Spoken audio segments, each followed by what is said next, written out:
Bonjour les amis. Aujourd'hui, nous allons continuer avec notre formation portant sur le langage SQL et les bases des données Oracle. Nous allons voir aujourd'hui la différence entre ce que c'est une sélection et une projection.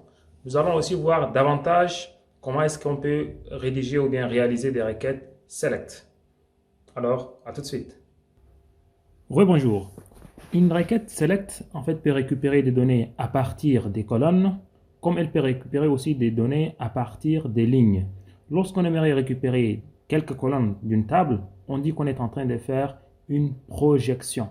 Par exemple, pour la table employée, qui contient une dizaine de colonnes, si on aimerait juste afficher les données qui se trouvent dans deux colonnes, là, on est en train de faire ce qu'on appelle une projection.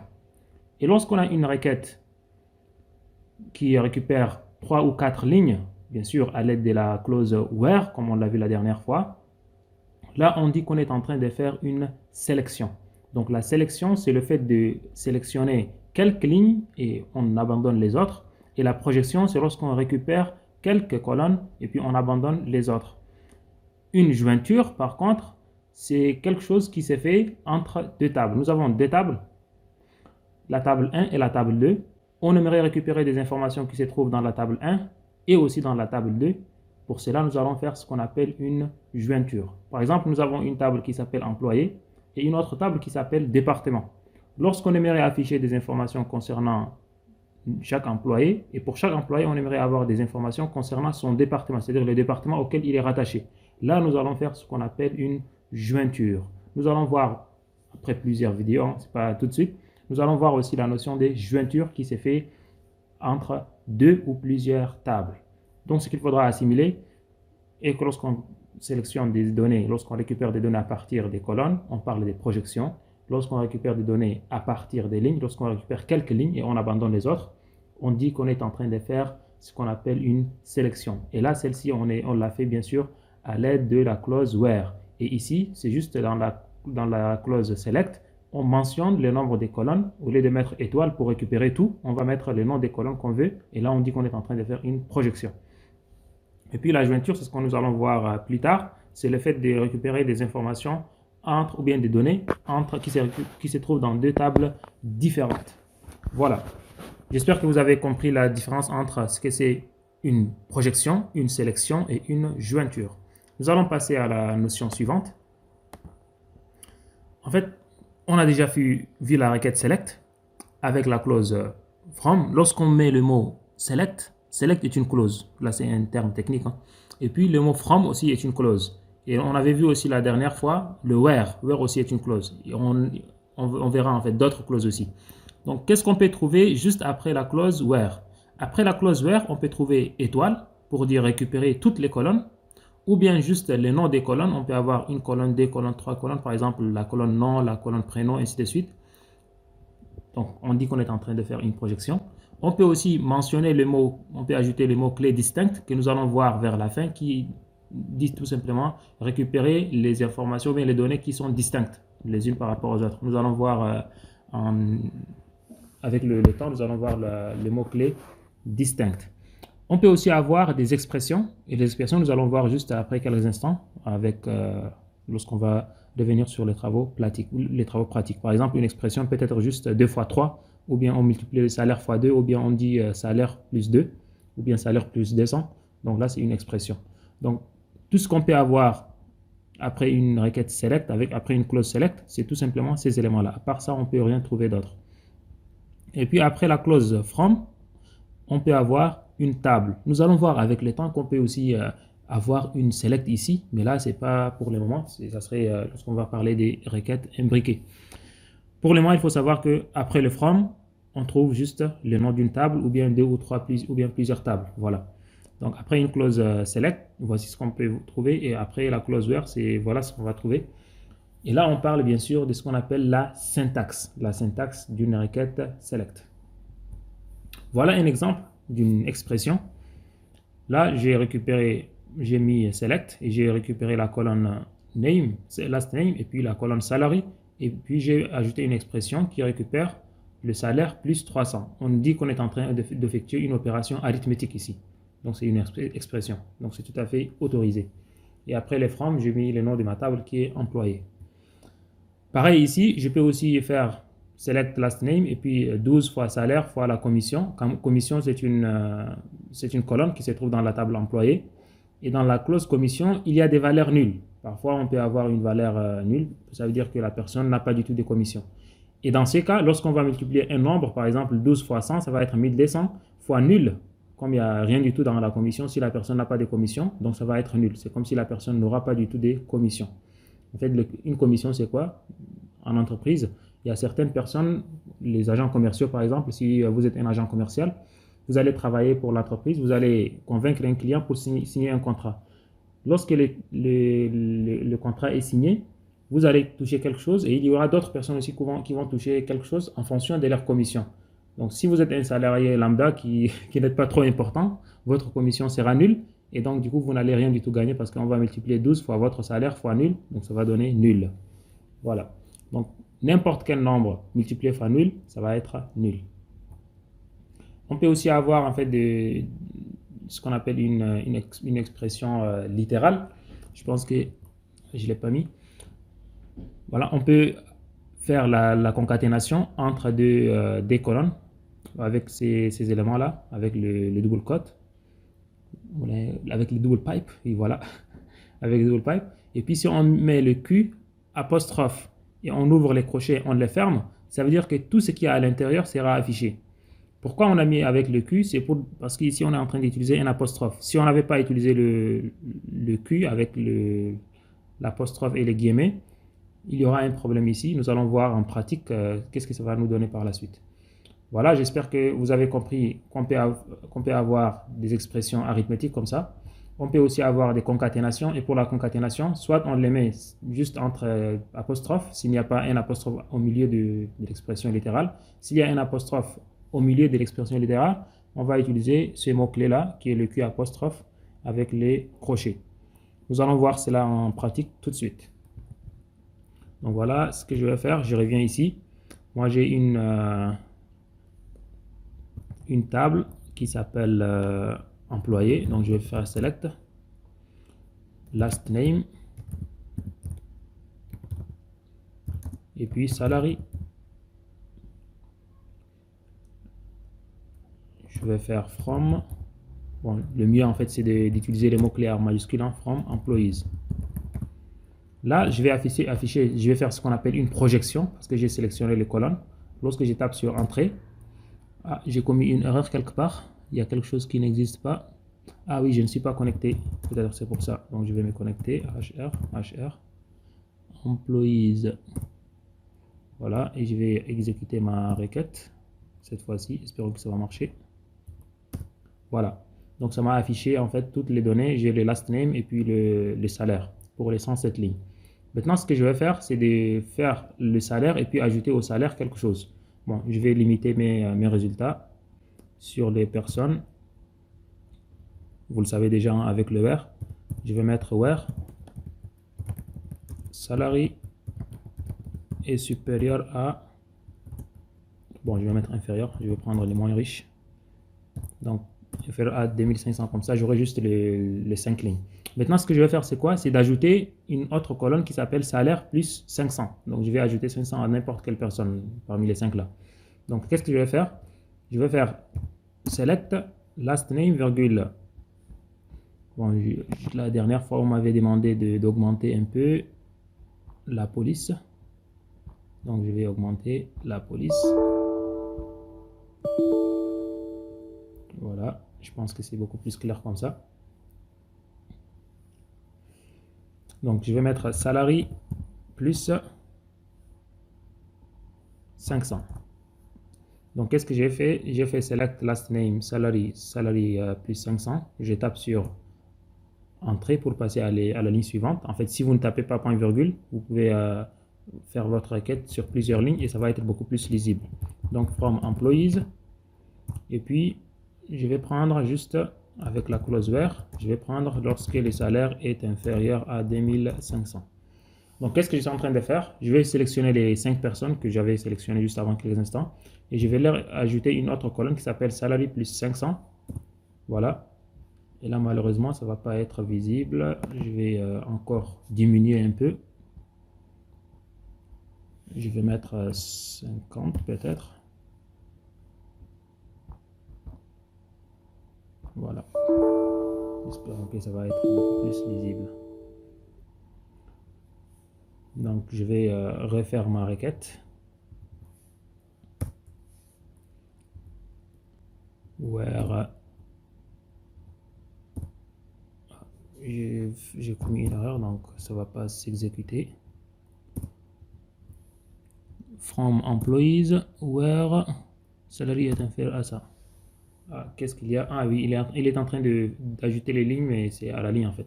D'ajouter l'information, mais il retourne à la ligne. Donc, les salariés plus 500, ça fait 2900. Voilà. Donc, c'est juste une heure d'affichage. Et puis, là, j'ai aussi, pour le deuxième salarié, j'ai 2500. Et puis, j'ai le salaire plus 500, ça fait 2700. Et ainsi de suite. Là, qu'est-ce que j'ai fait? J'ai fait ce qu'on appelle une expression arithmétique. Donc, j'ai pris le salaire et puis, j'ai lui ajouté 500. Je peux faire la même chose en multipliant. Je sais qu'il y a une colonne qui s'appelle commission. Donc, je vais afficher d'abord commission PCT, je pense. Bon, d'abord, je vais récupérer. Pour récupérer en fait le nom des colonnes, vous faites juste desk employees.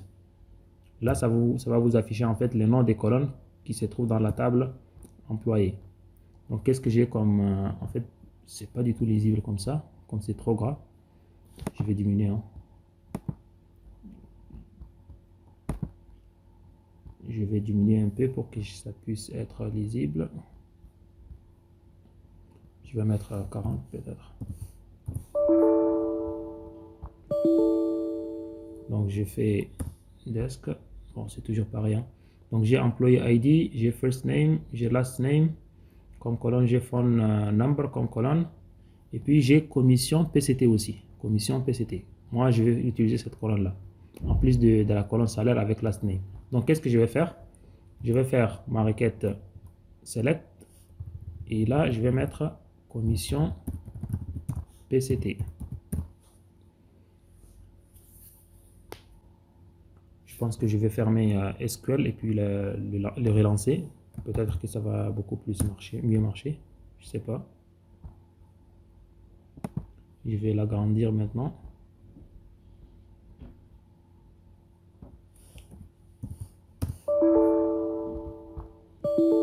Donc, desk employees.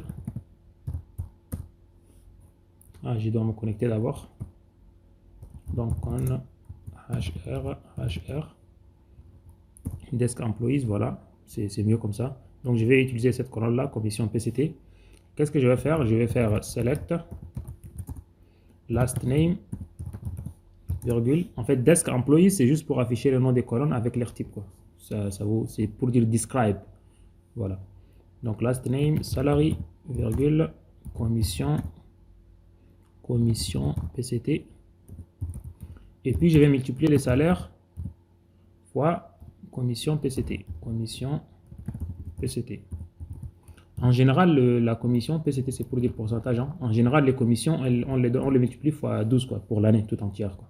Voilà, donc 12 fois les salaires fois commission PCT masse. Mais là, c'est des besoins du client. Il peut vous demander juste de multiplier fois 3. Quoi. Pas, ça dépend de lui. Donc, qu'est-ce que j'ai encore? Je vais mettre from employees. Et puis, je vais limiter ça juste aux salariés les plus pauvres. Moi, j'aime aider les plus pauvres, disons. Inférieur à 2500. Voilà. Les riches, on s'en fout. Parce qu'ils ont de l'argent. Donc, j'aurai le salaire, j'aurai la commission PCT et j'aurai 12 fois salaire fois commission PCT. Donc, je tape sur entrée, je mets mes points virgule. Voilà. Donc, malheureusement, toutes ces personnes-là n'ont pas de commissions, donc ça va être nul. Je vais maintenant faire la même requête pour ceux qui gagnent le plus. Peut-être que ça va être le contraire. Donc, from employees. Et là, je vais mettre ceux qui gagnent plus que ça. Disons plus que 12 500. Point virgule. Voilà, vous voyez, parmi les riches, ils sont toujours... ils gagnent toujours, quoi. Voilà, c'est des personnes-là. Russell et Partners ont des commissions, en fait. S'il y a beaucoup d'argent, ils ont une commission. Celui-là, il a une commission de 4%. Et celui-là, il a une commission de 3%, je pense. Voilà. Donc, qu'est-ce qu'on a? On a multiplié le salaire, ou bien c'est 0,4%. On a multiplié le salaire fois 12 fois 0,4. Ça nous a donné ça. Comme ici, ceux-là, ils n'ont pas de commission, c'est aussi qui gagnaient une somme inférieure à 2500. Donc, on va multiplier 12 fois le salaire, ça veut dire 12 fois 2400 fois nul, donc ça va donner nul. Donc, il n'y aura rien du tout qui sera affiché. Voilà. J'espère que vous avez compris la notion d'expression arithmétique. Voilà. Et la projection, c'est le fait que j'ai pris juste des colonnes au lieu de prendre toutes les colonnes. Si je voulais afficher toutes les colonnes, je vais utiliser juste étoile. Et là, ça va m'afficher toutes les données, toutes les colonnes. Voilà. Et la sélection, c'est avec le mot-clé where. La jointure, nous allons la voir plus tard. Maintenant, il y a une autre notion qui s'appelle concaténation. Je vais concaténer en fait deux valeurs, par exemple le last name avec le first name. Je peux les concaténer. Et pour cela, en fait, moi, je récupère mes anciennes requêtes avec le flèche. Donc, je vais prendre le last name et puis je vais les concaténer avec le first name. First name. Voilà. Et puis, je vais les concaténer avec une autre colonne. Par exemple, je mets juste espace gagne pour dire qu'il gagne. Et là, il faudra que je mette un espace qui va séparer le prénom avec le mot gagne. Et là, je mets le salaire. Donc, à chaque fois que si j'aimerais faire une concaténation, c'est avec les deux pipes là. En fait, ça va s'afficher juste sur une seule colonne, quoi. Là, on a deux colonnes, last name avec salary. Si on avait mis last name virgule first name, ça va être la même chose, deux colonnes. Mais là, on aimerait afficher tout sur une seule colonne, quoi. Et là, je vais mettre le salaire. Et là, lorsque je fais from employees et je dis where salary est inférieur à 2500, ça va m'afficher en fait sur une seule colonne le last name, le first name, et il me dit gagne et puis il me met le salaire. Donc voilà. Donc Landry James, vous voyez ici, je n'ai pas mis d'espace, donc il ne m'a pas mis d'espace, il a collé le last name avec le first name. Landry James gagne et il m'a affiché le mot gagne avec un espace avant et un espace après. Donc cet espace-là et cet espace-là, c'est l'espace que j'ai prévu ici. Gagne 2400. Donc vous voyez, c'est sur une seule colonne que j'ai affiché ça. Maintenant, supposons que je fais cela avec des virgules. Par exemple, ici, si j'avais mis une virgule, ici, il y aura deux colonnes en fait. Une colonne où il y aura le last name et une autre colonne où il y aura toute cette phrase-là. Donc voilà, je vais faire ça. From ça. Et puis, je vais mettre ce qui gagne un salaire. Vous voyez, là, j'ai des colonnes jusqu'à ce qu'il est revenu à la ligne. Hein. Donc, j'ai le last name et puis j'ai la deuxième colonne qui est first name avec les pipes gagne. Et là, il m'écrit Landry et dans la deuxième colonne, j'ai le James gagne 2400. Vous voyez? Maintenant, si je reviens sur la même chose, et là, je vais ajouter un espace. Donc, un espace ici, c'est aussi un littéral en fait. Là aussi, on l'appelle un littéral. Là aussi, c'est un littéral. Donc, à chaque fois que nous avons un littéral, il faudra le séparer en fait avec deux pipes. Voilà. Donc, si je tape entrée, je mets from employees, entrée, where salary est inférieur à 2500. Je tape entrée. Ah, j'ai oublié mes trois virgules. Vous voyez, il m'affiche l'espace entre le last name avec le first name. Maintenant, si le mot gagne, par exemple, à un point virgule, par exemple, si j'ai un virgule, si ici, par exemple, c'est un gagnant, si je voulais écrire, par exemple, c'est un gagnant comme ça, le système ne va pas comprendre cet apostrophe-là, est-ce que c'est pour dire la fin ou non. Raison pour laquelle, pour lui faciliter les choses, on va écrire Q et on va utiliser ces accolades-là, de cette manière-là. Comme ça, il saura automatiquement que toute cette partie-là, c'est une expression. Je pense que j'ai bien fait les choses, hein, parce qu'il faudra bien assimiler les choses. Voilà, donc j'ai Q, apostrophe, et puis j'ai les crochets. Donc voilà, j'ai bien mis les choses. Donc logiquement, ça va marcher. Mais je vais essayer. Where employees Non, le salarié est inférieur. Salarié est inférieur à 2500. Point virgule. Vous voyez? Donc, James, Landry James, c'est gagne. Bon, c'est pas un bon français, mais voilà. C'est gagne 2000. C'est juste pour vous expliquer l'apostrophe. Pour mettre cette apostrophe-là, s'il n'y avait pas le Q avec l'apostrophe, le système va avoir du mal à comprendre les choses. Voilà la raison pour laquelle toute expression qui contient des caractères spéciaux comme l'apostrophe, il faudra la faire entourer par le Q apostrophe et crochet, et puis crochet apostrophe par là. Voilà, j'espère que c'était clair pour aujourd'hui. N'hésitez pas à me poser vos questions dans les commentaires, je me ferai le plaisir de vous répondre. Et on se verra, Inch'Allah, la prochaine fois. Ici, c'est Codemaster. Ciao!